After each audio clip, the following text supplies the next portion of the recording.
మహబూబ్ నగర్ జిల్లాలో ఉన్న అలంపూర్ గద్వాల దగ్గరికి మొట్టమొదట నీళ్లు వస్తే నీళ్లు వచ్చినట్టే ఒడిచి పట్టుకొని తెలంగాణ రాష్ట్రానికి పాలమూరు జిల్లాకు, రంగారెడ్డి జిల్లాకు, నల్గొండ జిల్లాకు, ఖమ్మం జిల్లాకు తరలించుకుంటే ఈనాడు పోతిరెడ్డిపాడు లేకపోతే ముచ్చుమరి మాల్యాల నుంచి రాయలసీమకు తరలించకపోయే అవకాశమే లేకపోతుండే అధ్యక్ష.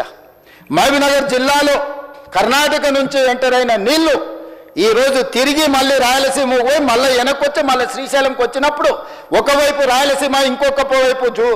మహబూబ్ నగర్ ఉంటే మొత్తం కల్వకుర్తి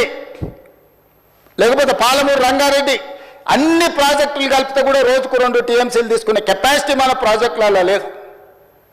ఇవాళ ఎస్ఎల్బీసీ ఆనాడు రాజశేఖర రెడ్డి గారు ఉన్నప్పుడు ఫ్లోరైడ్ జిల్లా అయిన నల్గొండ జిల్లాకు 3,60,000 ఎకరాలకు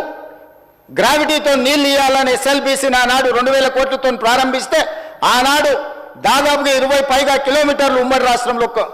టన్నెల్ తవ్వుతే నువ్వు తెలంగాణ వచ్చిన తర్వాత 4 ఏళ్లలో పూర్తి చేయాల్సిన ప్రాజెక్టును 10 ఏళ్ళైనా పూర్తి చేయక 10 కిలోమీటర్లు పక్కన పెట్టి ఈరోజు శాశ్వతంగా నల్గొండ జిల్లాను ఫ్లోరైడ్లో ముంచి అక్కడి రైతుల చావులకు కారణం నువ్వు. ఆ ప్రాజెక్టు పూర్తి చేస్తే ఎవ్రీ డే 4,000 క్యూసెక్కులు నీళ్లు తీసుకపోతే గ్రావిటీతోనే రూపాయి ఖర్చు కూడా లిఫ్ట్